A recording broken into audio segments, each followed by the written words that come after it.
Hi, I'm Michael Williams, Artistic Director of Sydney Writers' Festival. We hope you enjoy this conversation recorded live at the 2021 festival. Would you join me at the outset in just pausing to pay our respects to the traditional custodians of the land on which we're meeting today, the Gadigal people of the Eora Nation. We acknowledge the elders of that community, past, present, and emerging. It's such a wonderful privilege to be gathered here today in person. My name is Anton Enos. I have the great privilege of sitting in the presenter's chair at SBS World News. I have been a broadcast journalist for longer than I care to remember. Let's just say that when I started, Ronald Reagan was in power and there was no internet. We've come a long way, as has the city that we're focused on this morning. Rudy Giuliani came to power in that period. As we know, he's in the news this week again for all the wrong reasons. He launched a crime blitz, anti-crime blitz at that time. The city also faced bombing of the World Trade Center in 1993. Of course, 9/11 followed that, and now, of course, this devastating virus. It is a city that bounces back. And our featured writer today has been focused on that city, his adopted hometown. A couple of years ago, in more normal times, he joined us in person at this festival to talk about his book, Insomniac City. By all accounts, it was very, very well received. It certainly found an audience among Australian readers. And he's back this year. Insomniac City, you may remember, was a kind of gentle, thoughtful observation of life in New York City. He's back with us again this year, not in person, unfortunately, with a new book that can be read, I think, as a companion piece to Insomniac City.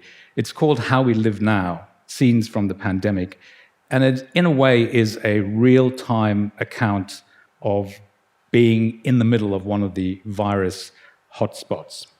He joins us now from his beautiful apartment on 8th Avenue and Horatio Street. Please welcome Bill Hayes.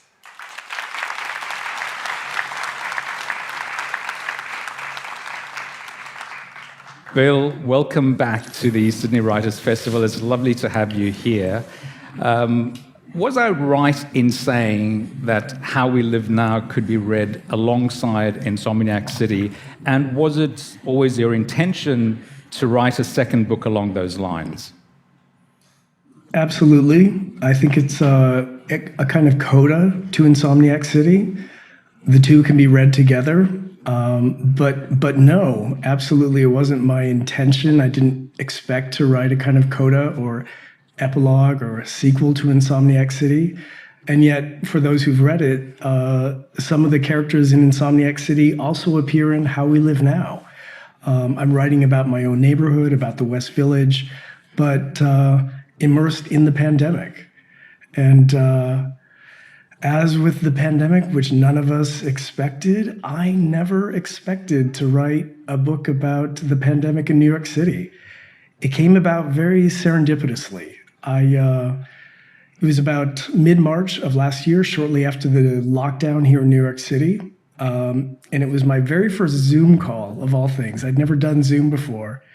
And my longtime editor, Nancy Miller, who's edited all of my books, including Insomniac City, she contacted me just a few days after the lockdown here in New York. And she said, we sort of both had a sense of this tsunami approaching the United States and specifically New York.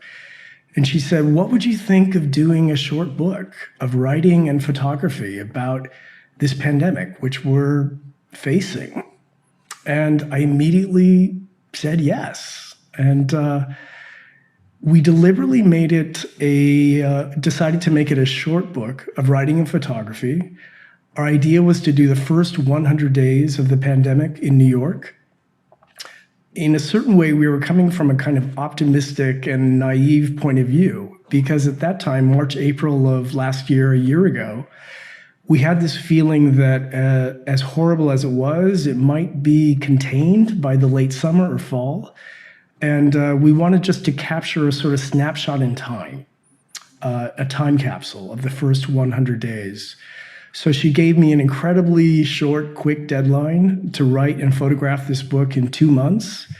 Ultimately, I went a little bit beyond that. And the original idea was to get it out quickly as an ebook in June of last year. That changed a little bit for reasons we can talk about. One of them was that once I had finished a copy of the manuscript and the photographs in the book, they took a look at it and they decided to go into hardcover. They loved the book and the photographs I had done in this very early time in the pandemic, and they decided to go to hardcover, which took a few more months. So it came out in August in the US, and there's the book, the cover. And it is. I mean, it is by the time the book came out, of course, we knew that the pandemic was continuing. But what I love about it is that it is kind of like a time capsule of those early days in the pandemic. It is. I was going to say it is a beautiful cover. That shot down 8th Avenue is just quite remarkable in many respects. You said optimistic and naive was the term you used there. In the middle of a lockdown, you were sort of restricted to your apartment. It was physically dangerous to go out, obviously, because of what was happening around you. So was there part of you that's saying, oh, how are we going to write a book when these obstacles are in place? Yes and no. One of the promises she made me make to her the promise that I would stay safe, and I did.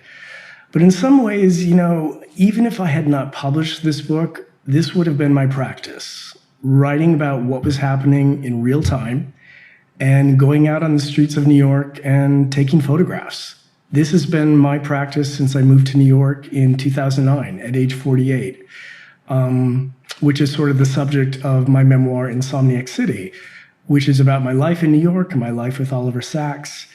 So was it scary? Yes. And I think some people in my apartment building and friends and family wondered what I was doing. The city was emptied out because of the pandemic and the lockdown. But of course, we could go outside and take walks. And I just happened to always take my camera. And normally I would take a walk in the afternoon and take photographs wherever I happened to wander, not even too far from my own neighborhood, and write in the mornings. And I put this book together, for me, amazingly quickly. We did extend it into the first part of June when there was the amazing explosion of energy and activity triggered by the murder of George Floyd and the Black Lives Matter protests and demonstrations, which literally happened under my window on 8th Avenue and in places adjacent to that. So the book goes from mid-March to about the first week of June of last year. So I want to ask you a little bit more about your experiences from last year, but before we get into that, I do note that you went out for dinner last night with an old friend. I know that, of course, because it was on social media. I read it there. So things seem to be better now. Tell us how they look at the moment. They really are. I've sometimes reflected, even just in looking at how we live now, again, in preparation for this discussion tonight, and I read it and I think, my God, things were so different 1 year ago. It was so quiet. It was so deserted. It was a ghost town. There was so much confusion and fear. New York is really springing back to life. Everyone is talking about how this summer in New York is really going to be almost like the Roaring '20s or something. The vaccine rollout in New York City, I think, has been overall quite successful. I think something like 45% of New Yorkers are fully vaccinated. This is a very big city, so that's a pretty amazing statistic. I'm fully vaccinated a month out from my second shot. And one of the wonderful, amazing adaptations of New York City and New Yorkers has been this creation of outdoor dining, which came shortly after the lockdown, really, I think beginning in June of last summer. And so, yes, last night I was out to dinner with a friend. It was a warm spring night, and the West Village was just alive with energy. There's a new sense of optimism that there's light at the end of the tunnel Of course, we have to continue to be careful, but President Biden, even said that we can sort of relax a little bit with the mask mandate and walk outside without a mask, which is the first time in about a year, really. So to walk with my friend to a restaurant and to have a good time and to be surrounded by people in these very safe circumstances. I mean, these restaurants that have been built on the streets, the cobblestone streets of the West Village, it feels quite safe. And when the waiter would come to the table, we'd put our masks on, but otherwise able to enjoy a night out. And I caught up with a friend who I had not seen in over a year because of the pandemic. It was really wonderful, and there was a feeling of normalcy coming back. But of course, it will never be back to what it was. We have all been changed personally. The city has been changed. And I'm really glad that I was able to sort of document what it was like in those very early days when things were so different. Do you see, I mean, it's a horrible trauma that everyone has gone through, not just in in the sense of the public health, but also economic disruption has been devastating for cities everywhere. Do you see a silver lining, like signs of hope in terms of way people respond within their communities, relate to one another, and so on? I absolutely think so. You know, I've lived here long enough. I moved here at age 48 in 2009 and quickly learned that New Yorkers are incredibly resilient and kind in ways that you might not expect. So while it was devastating and heartbreaking to see my own neighborhood just devastated by this pandemic, with a year ago, refrigerated morgue trucks parked right down the street. There was a point in April, May of last year when 1,000 people a day were dying from COVID here in New York City.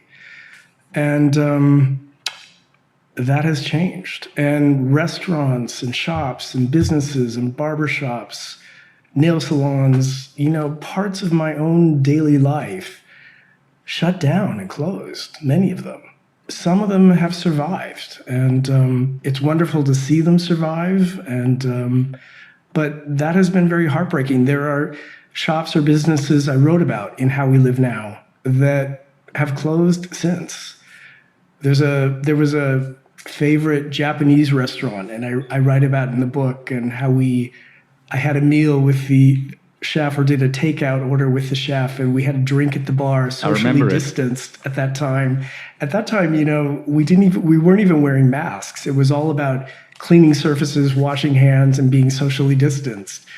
And it was a lovely moment where we were socially distanced, but he poured us each a glass of wine and we toasted to New York City. But sadly, that restaurant didn't survive. It's closed, and I miss it. It's, you know, we at this end of the world, of course, have had it relatively easy, you know, compared to the devastation we've seen elsewhere. And it has been, as I said, a huge trauma.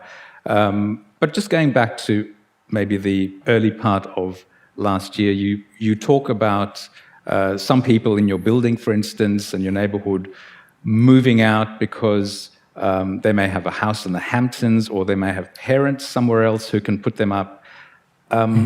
Who were the people, such as yourself, who were the people who stayed behind? And was it because they had no choice, or were they determined not to leave?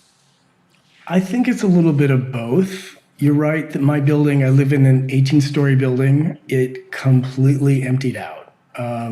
There were maybe one or two neighbors on my own floor. For me, what was most noticeable was that there were no more children in the building. Families moved out. Some neighbors died of COVID. And I happen to live in a neighborhood that was less affected than others. I live in the West Village. Boroughs like Queens and the Bronx were much more seriously affected, and yet it was very serious here as well.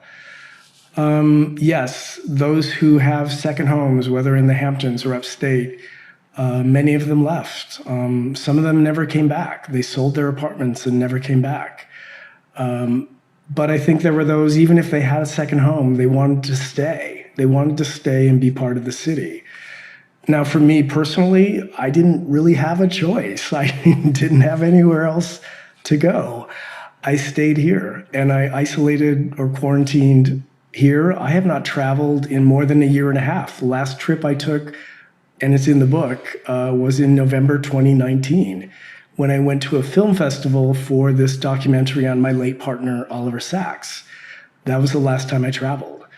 So, again, mentioning the book, it was such a great gift to be given this creative challenge to write and photograph a book in as little as 2 months. I just immersed myself in the project, and it kept me from going nuts, kept me from crawling the walls.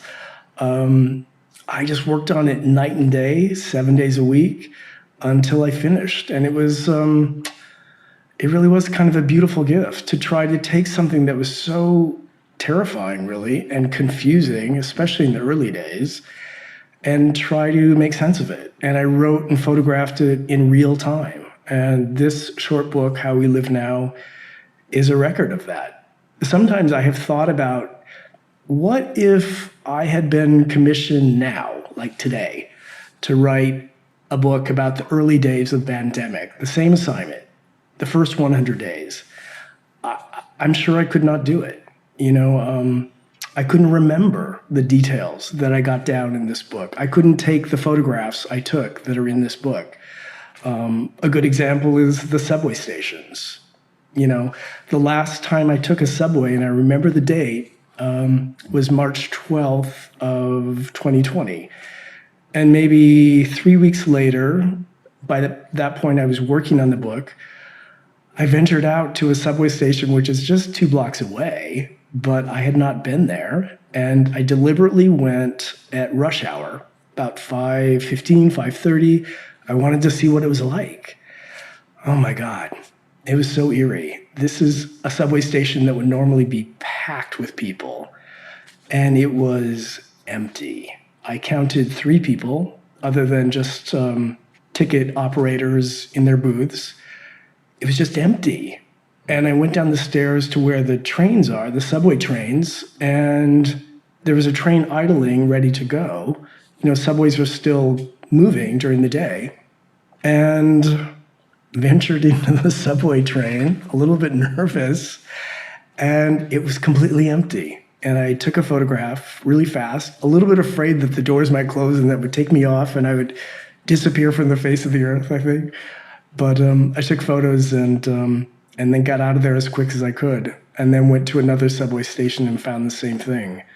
Now, a year later, the subways are busy, people are using them again. It's not to the same level, I think, as during pre-pandemic, but definitely it's come back to life.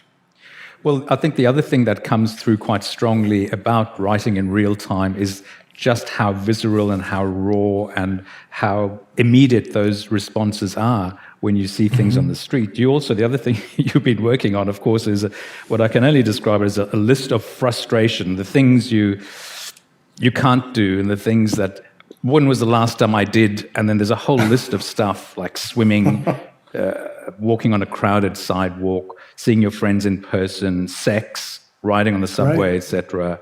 Well, we know that seeing your friends in person has been taken off the list. What else have you been able to take off that list?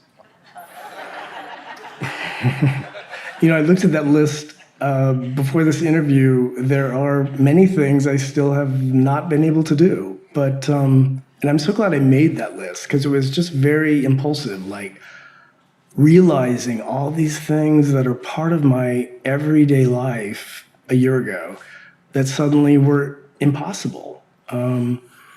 There's a line in the book I wrote, a different chapter, where I say of this experience of being in the pandemic, it's a little like losing your life while still being alive. Because everything about my daily life, whether getting coffee at the coffee shop or going to the gym or seeing friends or having a date or having a hookup or going to the restaurant across the street, suddenly I couldn't do. So what have I been able to cross off that particular list? Well, I am back at the gym. Gyms here reopened in September, so I rejoined my gym. I love to swim, and so I went on the first day and have resumed swimming and have been swimming and working out since September.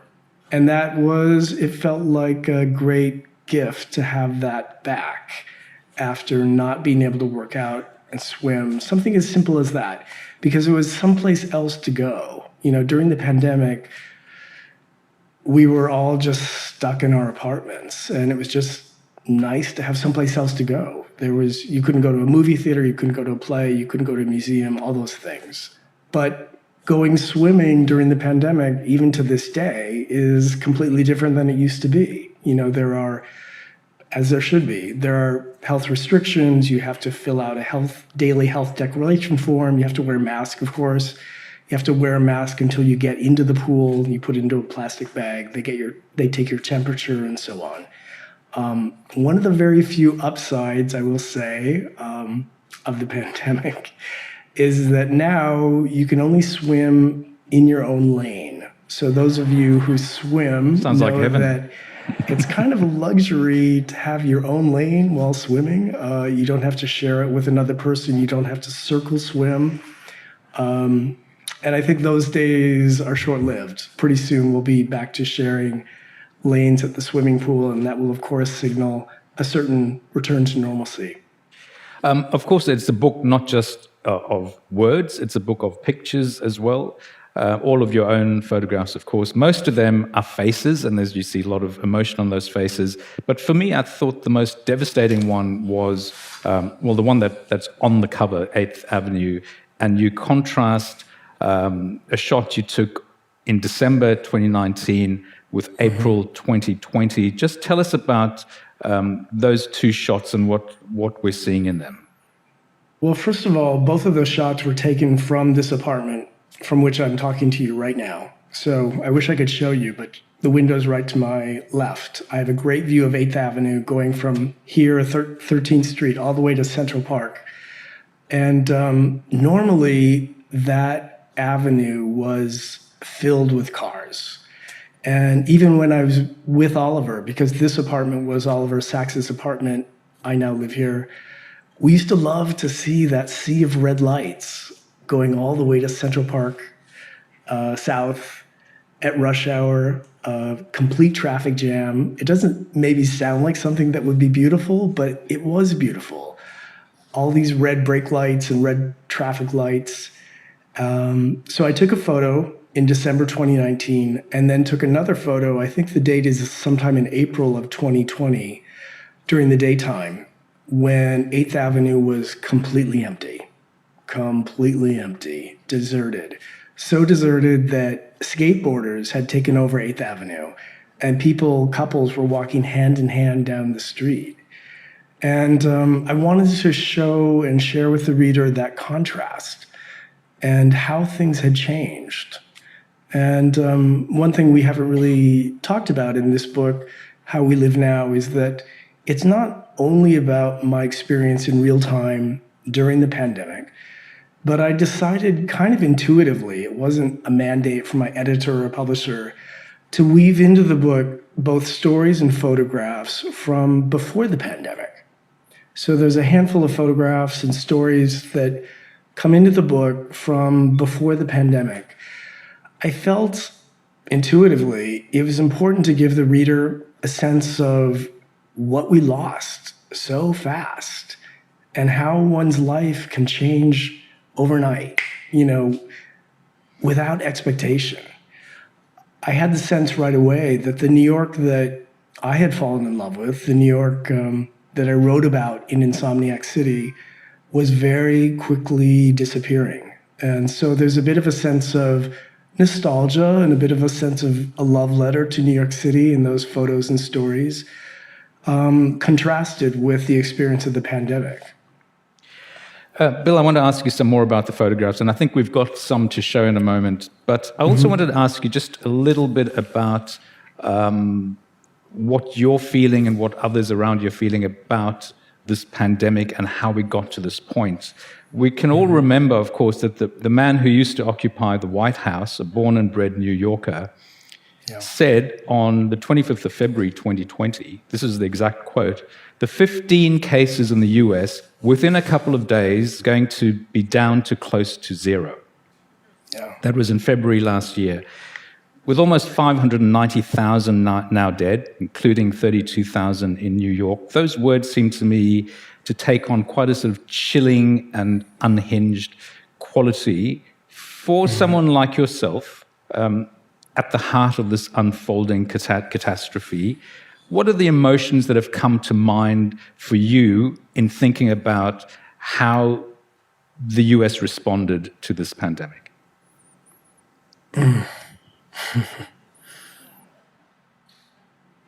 Sorrow, rage that is so deep it extends back to my own experience during the AIDS pandemic. I'm now 60. I moved to San Francisco in 1985. I had come out 1 or 2 years before as a gay man. So I lived through the AIDS pandemic. I've now lived through 2 pandemics.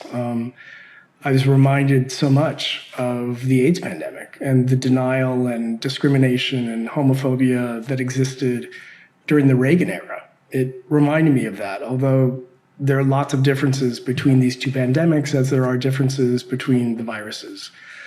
But yeah, there's a long list in this book, How We Live Now, where I counted the number of cases and deaths for just 57 days. And this was early in the pandemic, 57 days of the pandemic in the United States. And I deliberately decided to do it in descending order, starting with the date that I started and going backwards. And when I look at that now, I think the latest date, I can't remember actually, there were a few thousand deaths. And then you go backwards to when I first started counting, something around mid-March. And there were only 40 deaths in the entire United States. That's where we had started. So to go from 40 deaths in mid-March in the whole US to over 500,000 now, and to know that so many of those could have been prevented, it's just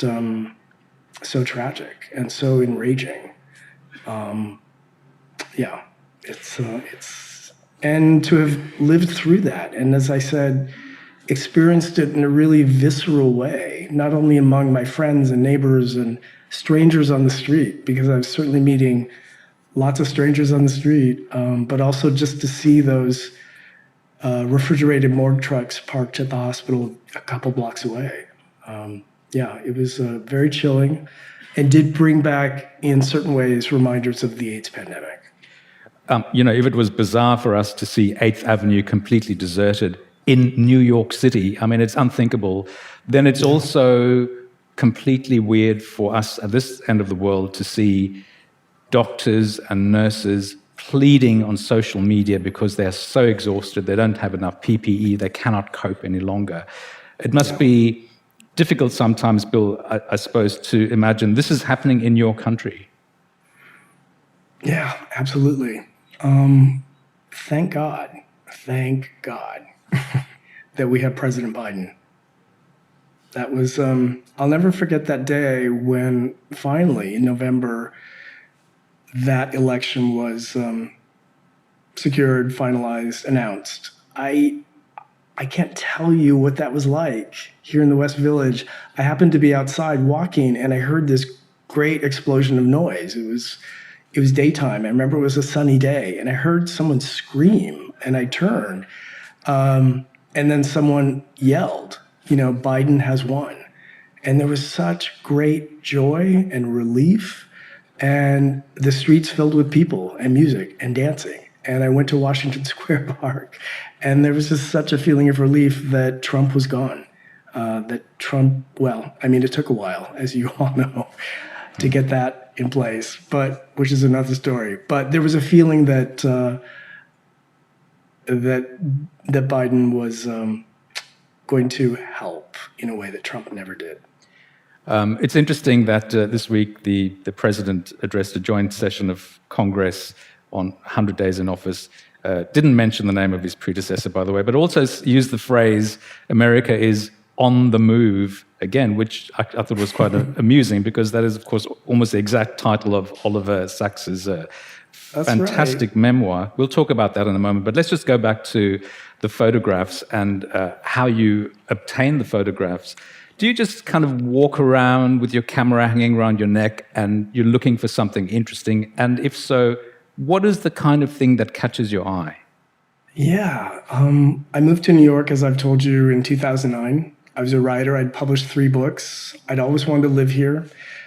And I bought a camera. I'd always wanted to take photographs, but I didn't have a serious pursuit in mind. It was a way for me to explore New York City. I didn't know very many people here. I would spend my time on the weekends or after work with my camera, going to parts of the New York City that I had never been in before, boroughs, neighborhoods, and walk around with my camera. And I was always drawn to taking photographs of people. And from the very start, my practice was to approach people and ask them, may I take your picture? I didn't want to be that kind of street photographer like, let's say, Gary Winogrand, who is just taking photos of people, maybe with a telephoto lens or a longer lens.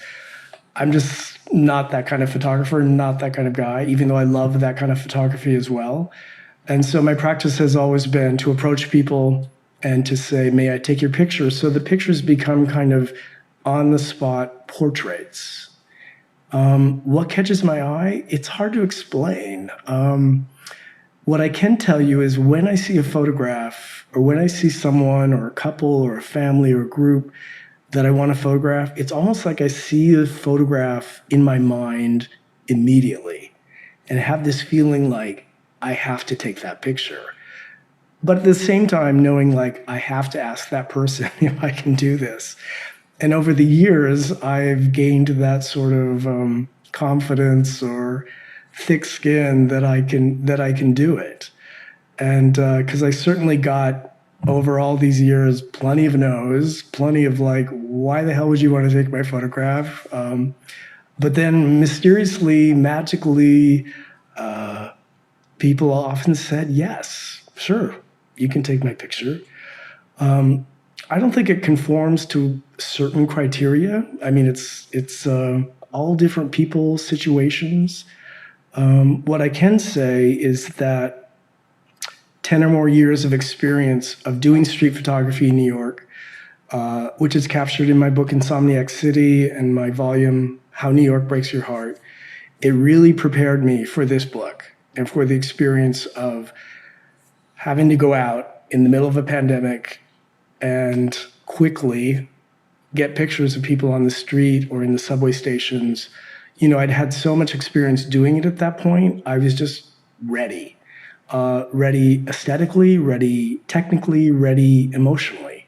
These were very different circumstances than any kind of street photography I'd done before. But I'd learned enough at that point that I kind of knew exactly what I needed to do.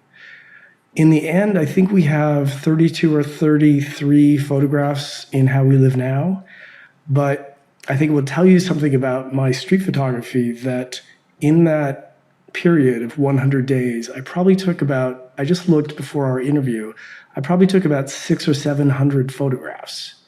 So I take hundreds of photographs and then I do a very careful edit and pick the best of the best. And I think one of my main criterion is that the photograph itself has to tell a story. It has to tell a story itself. In both Insomniac City and in How We Live Now, you'll notice the photos don't come with stories necessarily attached to them. They don't come with explanations. They are captioned, they have titles. But I think one of the strengths of a really good photograph is that it tells its own story. Of course, it also has to work technically and aesthetically and be well composed and so forth. But I want the reader or the viewer to look at that photograph and have his or her own idea of like, what is going on here? Who is this person? What is her story? why did she say yes to him? What's going on with this couple? That certainly Especially happens with in the. Insomniac City, I wanted to give the reader the feeling of just sort of passing strangers in the street, as I do here in New York City. So they come and go without any necessary explanation. You say that, this is a quote from the book, I'm a loner and an introvert, except when it comes to strangers, which I think is an interesting concept. And you say some people say, no, don't take my photograph. So what would you say your strike rate is? And what is the best way of approaching a complete stranger to do what is really quite an intimate interaction? What is my strike rate? Maybe 30% say yes. Maybe 30, 40% say yes. It's very unpredictable. But I learned early on not to try to persuade people to let me take their picture, that never ends up well. It's very instinctive on the part of the person I ask, the potential subject. They either feel right away like, yeah, this is fine, this is cool, why not? Or they know right away, no, forget it. Why would you want to take my picture? What are you going to do with it? Is it going to be on the internet? That's a question that comes up a lot. My approach is really simplicity itself, totally honest and straightforward. I just approach someone and say, hey, I'm a photographer. This would be an amazing photograph. I would love to take your picture. May I take your picture? And right away, they either look at me and think, no, no, I don't. That's not something I want to do. Or I have to get to work. I have to get a subway. Or they just look at me and say, okay, sure. And as I said, I take hundreds of pictures. But when they work, both emotionally, psychologically, aesthetically, technologically, a certain kind of magic happens between two complete strangers. Me and this person I meet on the street. And I almost never follow up or hear from them again, though I usually give people a business card. So if they want a copy of the photograph, I will send it to them. But it rarely happens, surprisingly enough. It's really about the encounter. And that's what I try to capture in my street photography. We should also just mention that there's a whole pictorial book quite separate from these two that we're talking about that's just photographs of New York. I've seen some of them, of course. Bill sent them to me. Some of my favorites are there's a woman with a scarf, wearing a scarf, holding her hair down, and you can see past her. Your gaze goes down the streetscape behind her. She's smiling. I think that's a wonderful photograph. There's a female protester with her arms in a sort of V shape above her head, which is wonderful. Black and white shot of a young woman sitting on a bench next to a tree, which I absolutely love. There's some beautiful photographs on that in the book.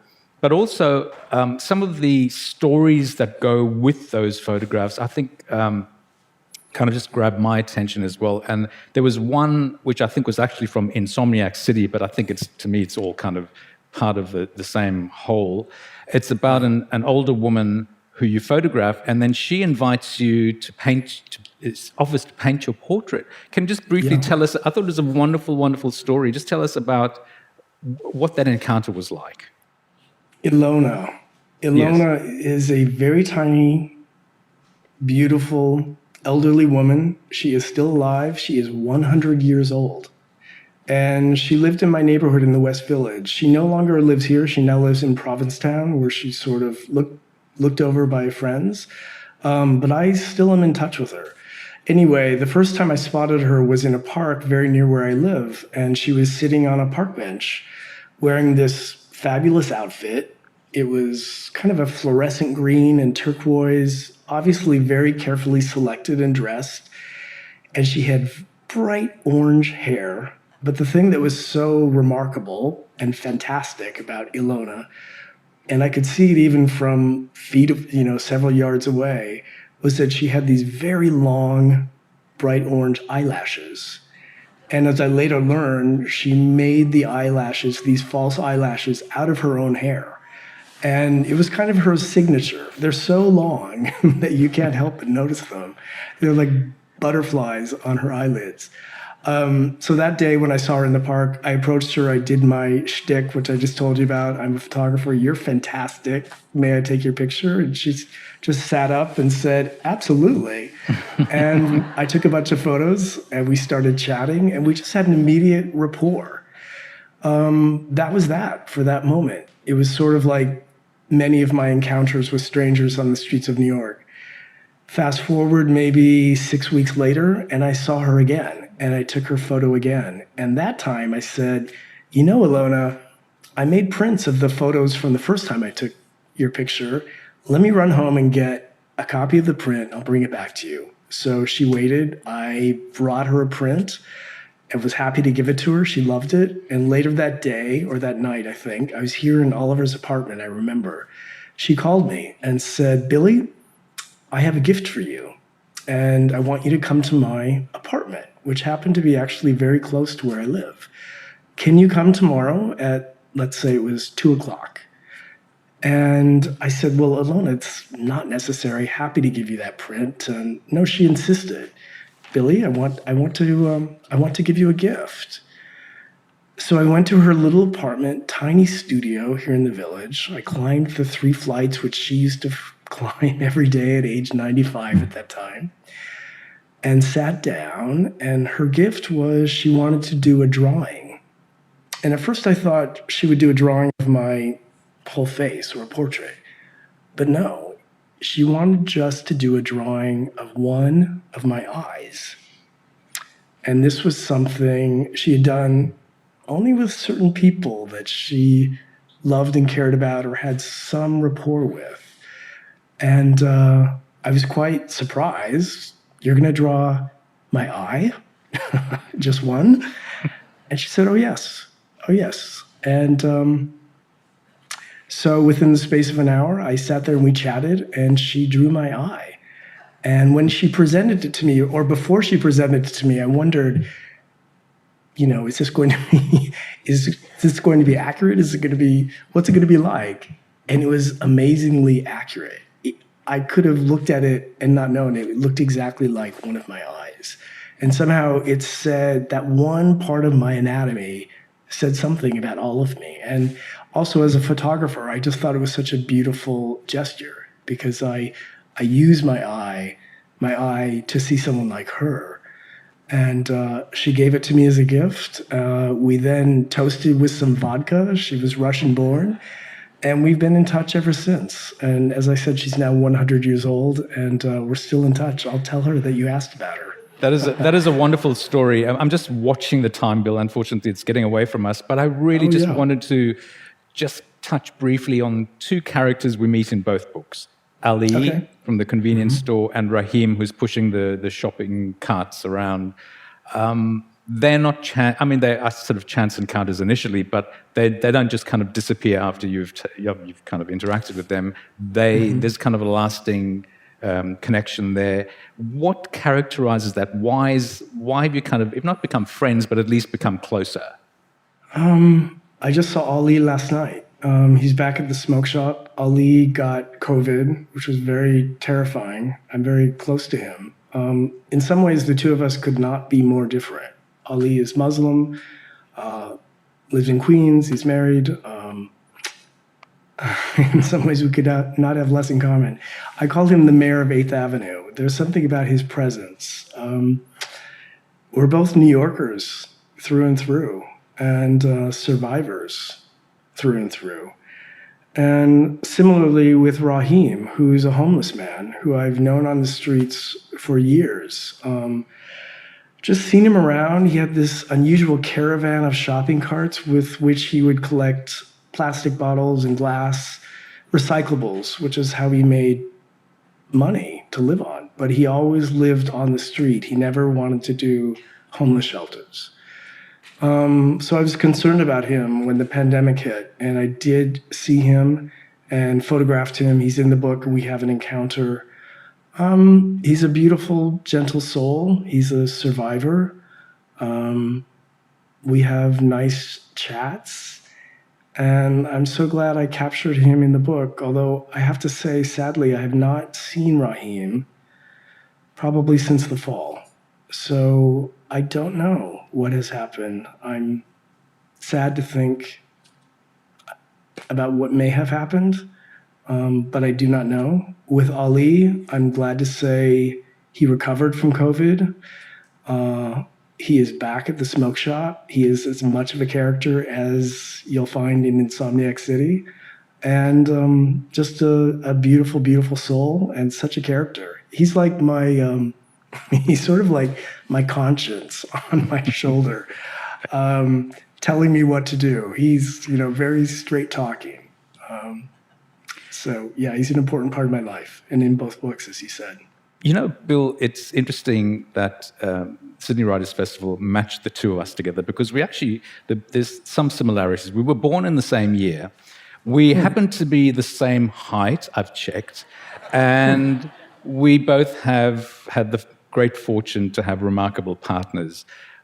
In your case, of course, Oliver Sacks, very well known to our audience here. And there's a new documentary out by Rick Burns, which I had the privilege of watching. It's a wonderful documentary. I would definitely recommend it. We don't have a lot of time to talk about it, but just tell us what it was like. You were a creative consultant on this. What it was like making this documentary, given the circumstances. It is a great documentary. I'm so glad it's out in the world. It all started in 2015, just about 3 weeks after Oliver got his terminal cancer prognosis and diagnosis, told that he had as little as 6 months left to live. I know we don't have a lot of time, so I'll say it quickly.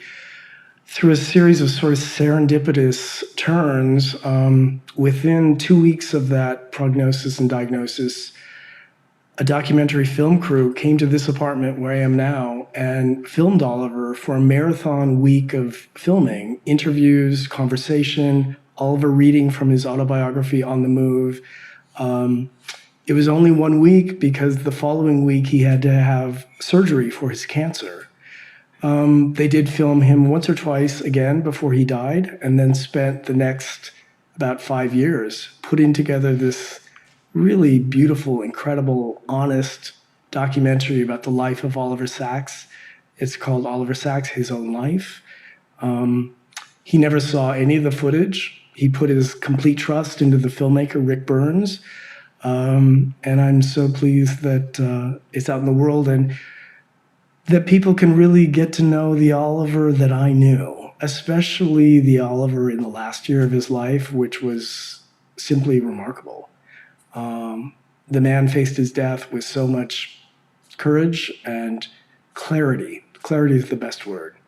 And wrote and swam and enthused about life until the very end. So that's the Oliver you see in the film, the Oliver that I certainly knew. I made a note while I was watching it, ask about orange jello.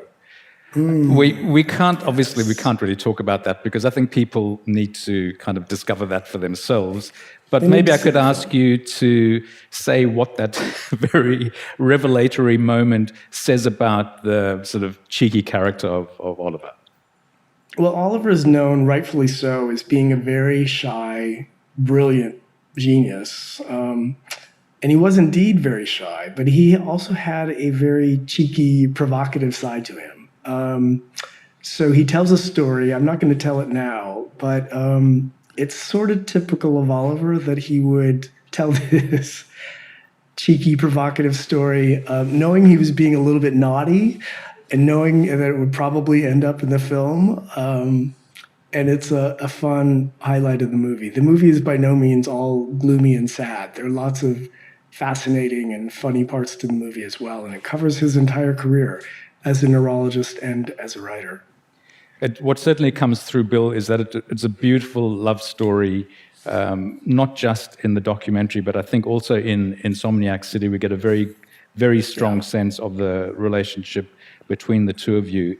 In How We Live Now, you say to a friend, I think my heart is permanently broken, which is, I think, quite a thing to say. You describe life post-Oliver as life after death, which I think is quite telling. For those of you who don't remember, Oliver Sacks died in August of 2015, aged 82. So you've had 6 years without him. Can you tell us a little bit about what that's been like, and how you've been? We understand you've been working on a movie script of your own material, but also on manuscripts that he left behind. Can you tell us about sort of helping to seal his legacy? It's been incredible. He did appoint 3 of us as co-editors of his posthumous work, so we have published to date 3 books since his death: Gratitude, The River of Consciousness, and Everything in Its Place. And we're currently working on a collection of the letters of Oliver Sacks. There's the film. There's a podcast series in the works about Oliver Sacks and his work.